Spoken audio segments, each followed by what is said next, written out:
Greetings. All right, so National Hockey League referees, we shall have a discussion now. There's been some discussions amongst our brethren lately of fan interactions and certain things that referees aren't necessarily all that happy about.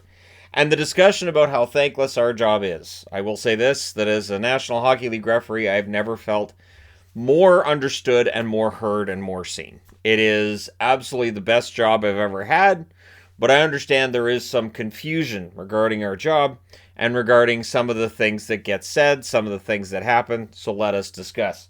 First off, there is a chant that is in every single hockey game. Sometimes it's before a hockey game, during a hockey game, after a hockey game, in the parking lot, on the internet, everywhere. Ref, you suck. Now, I've consulted with some people on this, and I've been assured that it actually stands for something, that it's not as simple and as crude as it sounds.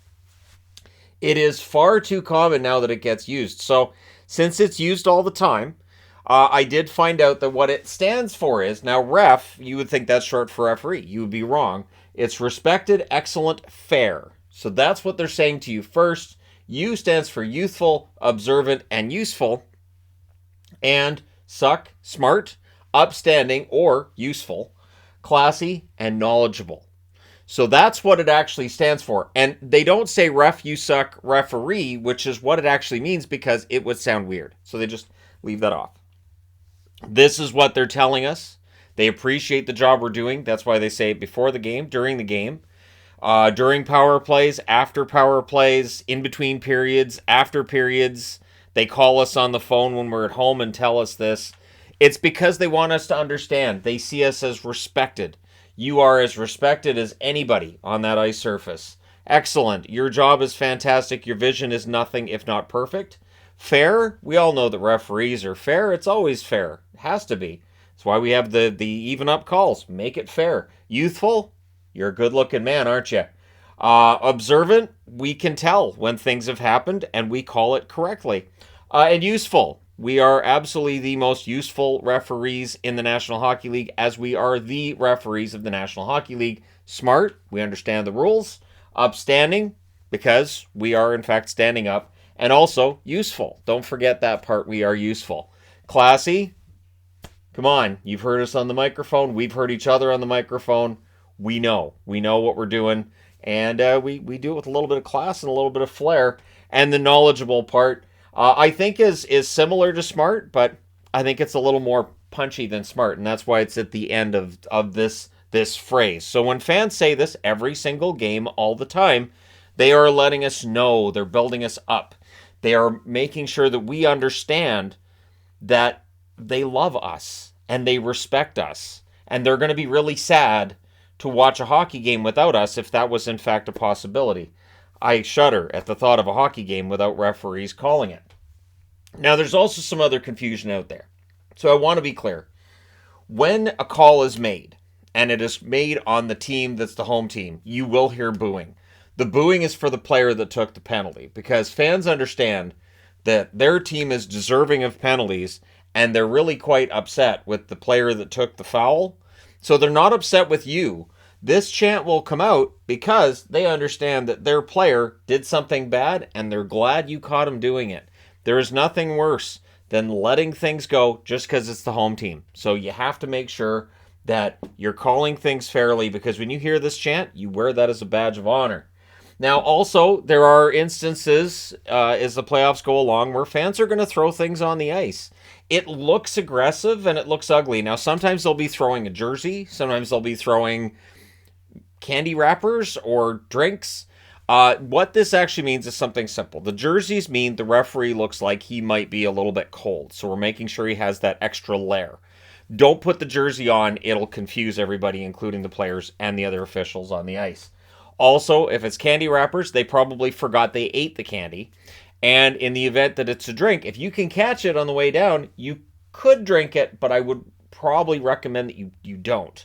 Fans in general are very caring, and they're understanding that we skate a lot when we're out there. It is really hard to be a referee. And so in their understanding of the jobs we have and how demanding and difficult they are, they make sure that they do their best to keep us hydrated and fed which sometimes means throwing things in our direction, not at us. This is something I've talked about with members of this union before.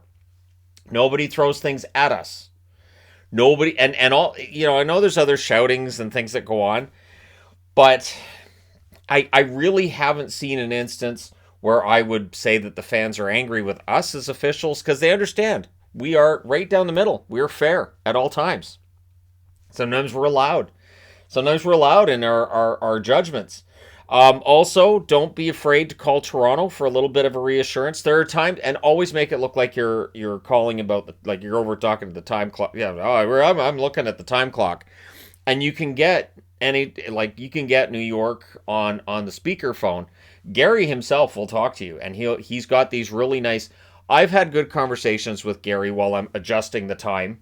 And he's been really reassuring. So there is a direct line to Gary from any penalty box in the National Hockey League, and I recommend that you use that. If you're finding that you're struggling during a game, get in a huddle. Get in a huddle where you've got the linesmen and you've got the officials. Pretend you're talking about a penalty. You already know what you're calling and what you're not. But get in a little huddle, decide where you're going for pizza after the game, maybe decide where beer might be plentiful after the game if that's your thing. If not, figure something else out. Maybe you can play a game of mini golf in the morning. It is really important that we bond with one another. And it's really important, too, that we make sure that when we have those challenges in game, that we respond and we do it the right way. Like, for instance, there are times where during a game, an official may fall down. Sometimes it's a player running into officials like ourselves. Sometimes it's a puck. And sometimes we just catch an edge and we fall down on the ice. Now, you will hear fans cheer. Now, the negative Nancys in the bunch are going to say it's because fans are excited to see an official fall down. What it actually is, they're glad to see that we're human. They're glad to see that we're human, and that it shows this little bit of vulnerability. And the fans are saying thank you. Thank you, officials, for showing that vulnerability. It's important that we understand your humanity, and it really does build that bond between ourselves and the fans. The fans love the job we do, and they will say anywhere that you look, online, anywhere, we are the best officials of any professional sport in the world. We do the best job that we can. Our calls are above reproach, and we really do a tremendous job in making sure that we get the call right every single time, all the time. One thing I will say, we do tend to get kind of tired. I think the fans understand that we make a lot of calls in October we don't make later in the year, because we've been skating a lot because we're really tired. So I think they understand that, all of that arm raising, especially when you're waiting for the lines, you're like, okay, are you guys going to put players on the ice? Because I can't keep my arm up forever. Don't want to have to throw a penalty out there because that'd be terrible. So all of this arm raising, it is very difficult to do that for an entire regular season and then keep doing it in the playoffs. So after doing this for so long during the regular season, during the playoffs, you don't want to do it quite so much. So you're like, okay, maybe that's a hook, but I don't want to expend my energy raising my arm here. It's really important that I conserve my energy. So that's what we do best. We conserve our energy, and the fans understand this. So by the time you reach the Stanley Cup final, our arms are tired. We don't need to raise our arms to make all those calls, because really by then the players are usually quite well behaved too. The players, as the season goes along, they understand what the rules are and what they're not. And so we just don't see very much, because really the players are on their best behavior, especially in the Stanley Cup final. So it's important that you understand, as National Hockey League referees and officials, just how important you are. And in the event that you call a 5-minute major and you drop it to a 2-minute minor, the fans understand. And if you wipe out the penalty altogether, the fans are like, I am so glad that that player will not go to the box for a fault that was not his own. And we are so grateful that you checked and made sure you got the call right, as you do every single time. So that's important.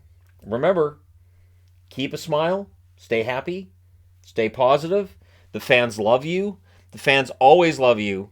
And no matter what happens on the ice or off the ice, you are the best at the job you do. Never forget.